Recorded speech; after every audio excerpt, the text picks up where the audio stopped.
Hello దోస్తులు, ఎట్లా ఉన్నారు? నేను మీ సరళ. కేరళ ట్రిప్పులో మేము నిన్న జరిగిన అనంత పద్మనాభ స్వామి ప్రాంగణంలో పారాయణము, యజ్ఞాలు, ఉపన్యాసాలు ఎన్నో చేసి మళ్ళా ఈరోజు మేము చుట్టుపక్కల ప్రాంతాలు చూడడానికి వెళ్తున్నాము. అక్కడ సభలో చాలామంది వచ్చిండ్రు.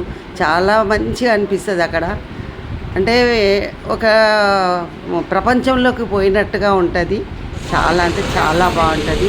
జై శ్రీమన్నారాయణ. లైక్ చేయండి, షేర్ చేయండి, సబ్స్క్రైబ్ చేయండి.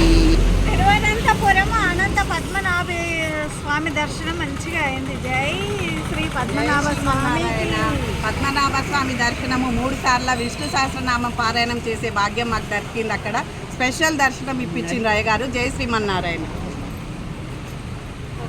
స్వామి టెంపుల్ దర్శనం చాలా చాలా బాగా జరిగింది. జై శ్రీమన్నారాయణ. అనంత పద్మనాభ స్వామి టెంపుల్ దర్శనం చాలా బాగా అయింది. విష్ణు సహస్రనామ పారాయణ భక్తి శ్రద్ధలతోటి కృష్ణ మందిరంలో చాలా బాగా చేశాము. అందరికీ జై శ్రీమన్నారాయణ. చాలా సంతోషం, ధన్యవాదములు. ఆ తండ్రికి చాలా శతకోటి వందనాలు. స్వామివారి దర్శనం 2 సార్లు అయిపోయింది. విష్ణుడి దగ్గర పారాయణం చేశాం 3 సార్లు. అనంత పద్మనాభ స్వామి టెంపుల్లో చాలా బాగా పారాయణం చేశాము. దర్శనం కూడా చాలా మంచిగా అయింది. జై శ్రీమన్నారాయణ. దర్శనం చేసుకొని విష్ణు పారాయణం చేసి టెంపుల్ నుంచి బయటకు వస్తాం. హలో దోస్తులు, పద్మనాభ స్వామి టెంపుల్ దర్శనం చాలా బాగా జరిగింది. మేము అక్కడ 3 సార్లు అక్కడ ప్రాంగణంలో కూర్చొని విష్ణు సహస్రనామ పారాయణం చేసినాము. చాలా ఆనందం అనిపించింది. అక్కడ ఒక పంతులు మమ్మల్ని గుర్తుపట్టి కూర్చోబెట్టుకొని పారాయణం చేయించి స్పెషల్ దర్శనం ఇప్పించాడు. చాలా బాగుంది. అందరము చేసుకొని ఇక్కడికి వచ్చి టీ తాగుతున్నాము. దర్శనం మార్నింగ్ మేము 4:30కి మా రూమ్లో నుంచి బయటకు వచ్చి ఇక్కడ దర్శనం చేసుకొని ఇక్కడ ఇప్పుడు టీ తాగుతున్నాం. టైం ఎంత అవుతుంది? పద్మనాభ స్వామి టెంపుల్లో మంచిగా దర్శనం అయింది. పారాయణము 3 టైమ్స్ చేశాము. అంతా చక్కగా రిసీవ్ చేసుకున్నారు. స్వామివారు చాలా బాగుంది. 3 టైమ్స్ చేసినాం కనుక మాకు స్వామి మంచి దర్శనం ఇచ్చాడు. జై పద్మనాభ స్వామికి జై.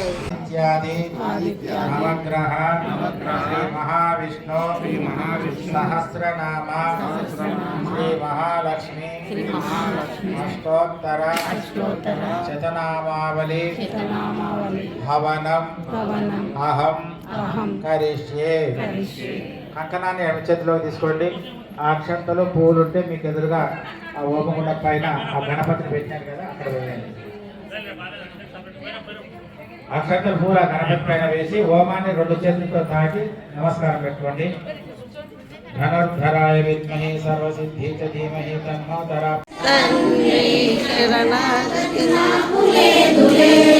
నా హృదయమే నీకు కోవెలగా చేయగా,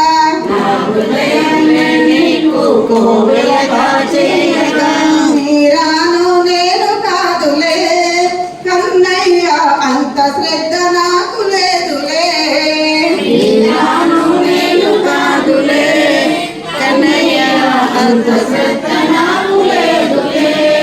వెన్న మేఘలతోటి గోరు మొద్ద తినిపించగా, నోము నోయలేదు కదలి ఫలము తెచ్చి రుచి చూసి పెడదమంటే,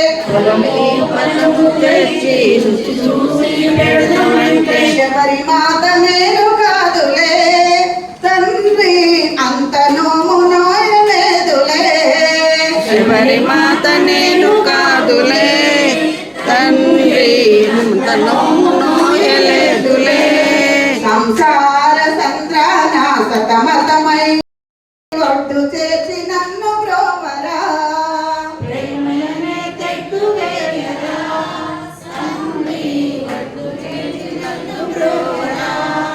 ప్రేమయనే తెడ్డు వేయరా. సరే, తన చీరకొమ్ము చీరి ఆ నదిలో విడిస్తే ఆ చీరకొమ్ము కట్టుకొని ఆ స్వామి బయటికి వచ్చి ఆమెకు దండం పెట్టి వెళ్ళిపోతాడు. అది దానగుణము. అదే దానగుణము మహాభారతంలో వస్త్రాపహరణంలో శ్రీకృష్ణుడు ఆమెకు మానవమానాలను కాపాడిండు, అక్షయ పాత్ర ఇచ్చిండు. ఆ భవే దరిద్రో దరిద్ర దోషేణ పాపం కరోతి పాపదావశ్యత నరకం ప్రయాతి పునర్దరిద్ర పునరేవరేవ. ఆనాడు కృష్ణ పరమాత్మ చూసులట, ఈ ద్రౌపది దేవిని నేను సంరక్షించాలంటే ఈమె పూర్వజన్మలో ఏం పుణ్యాలు చేసింది, ఏం దానాలు చేసిందని చూసిందట శ్రీకృష్ణ పరమాత్మ. చూస్తే అప్పుడు ఈ వస్త్రదానము కనిపించిందట. ఆ వస్త్రదానమే ఆమెకు మహాభారతంలో రక్షింపబడింది. శ్రీకృష్ణ పరమాత్మ ఎప్పుడైనా కూడా మన దాన ధర్మాల గురించి, దానమే మనకున్న దాంట్లోనే కొద్ది దానం చేయాలి. ఈ రోజు మనకు అన్నభిక్ష పెడుతున్నారంటే శివారెడ్డి గారు, వారు చాలా ఆవేదనంగా, వారు ఎంత పవిత్రమవుతున్నారు. ఉన్న దాంట్లోనే మనం 1000 రూపాయలు సంపాదిస్తే 100 రూపాయలు ఖర్చు పెట్టి మనకందరికి అన్నదానం, ఈ పుణ్యక్షేత్రంలో అన్నదానం చేస్తున్నారు అంటే ఇప్పుడు ఆయనను మనం మెచ్చుకోకపోవచ్చు, కానీ జన్మ జన్మలకు ఆయనకు తప్పకుండా భగవంతుడు మెచ్చే సహాయమే చేస్తాడు. మనము ఇప్పుడు కలియుగం, క్షణచిత్తం క్షణవిత్తం క్షణజీవిత మాయయో ధర్మస్య త్వరితాగతి యమస్య కరుణా నాస్తి. కలియుగంలో ఇప్పుడు ఇక్కడ ఈ ఆవరణలో, ఈ ఆశ్రమంలో, ఈ సద్గురువుల సమక్షంలో మనం ఆనందంగా ఉన్నాము, పోషణీయులుగా ఉన్నాం, మంచిగా ఉన్నాం. తర్వాత బయటికి వెళ్ళగానే ఆ గురువులంట ఏదో చెప్తారు, ఏదో వింటాము, మన పనులు మనమే, మన పనులు మనం యథావిధిగా దుష్టగుణాలలో ఊరిపోతాం. ఏం లాభం చెప్పండి? మరి కలియుగము అట్లా ఉంది.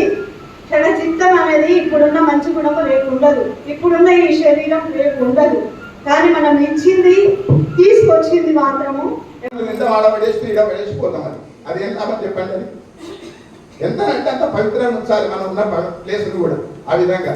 అందుకని చాలా వరకు అహం నశించాలంటే సేవాభావం. ఇలా సేవ చేసే వాళ్ళు అనాథ శవాలను, ఎంతమంది అనాథ శవాలను మోసవాళ్ళు ఎంతో మంది ఉన్నారు. చాలా అంటే చాలా, మనకున్న గీతా భక్తుల కన్నా చాలా అంటే చాలా 100% గొప్పడు వాడు. చాలా అంటే గొప్పడు, చాలా గొప్పడు. ఎందుకంటే వాడు ఏం ఆశించలేక హైదరాబాద్లో కూడా ఉన్నాడు. ఒక ఆటో ఉంటుంది, ఆయనకి ఆటో ఉంటే ఆ ఆటోనే వాడు అనాథ శవాలు ఏడవల్ని కూడా తీసుకుపోతాడు. కథమని చేసి ఏం ఆశిస్తున్నాడు? ఏం ఆశిస్తాడు? మనం ఏం ఆశిస్తున్నాం? పారాయణ చేస్తే పుణ్యం వస్తుంది, ఇస్తాడు దేవుడు, ఇవ్వచ్చు అని. అది కాదు, నా ధర్మం అది, నా కర్తవ్యం నేను చేస్తున్నా, నా కర్తవ్యం భగవంతుడు ఇచ్చిన కర్తవ్యం నేను చేస్తున్నా, ఇతరులు కూడా చెయ్యాలి. పారాయణం తప్పనేది కాదు, తప్ప కూడా చేయవలసిందే. పారాయణము అంటే మాకు తెలిసింది అంటే పారాయణం అంటే అర్థమైంది పరప్రత్యక్షితారు పశ్యంతి పరదేవత అమ్మవారు చదువుతూనే ఉన్నారు.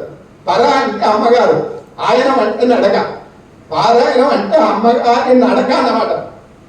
అమ్మగారి నడకని చేయవలసిందే.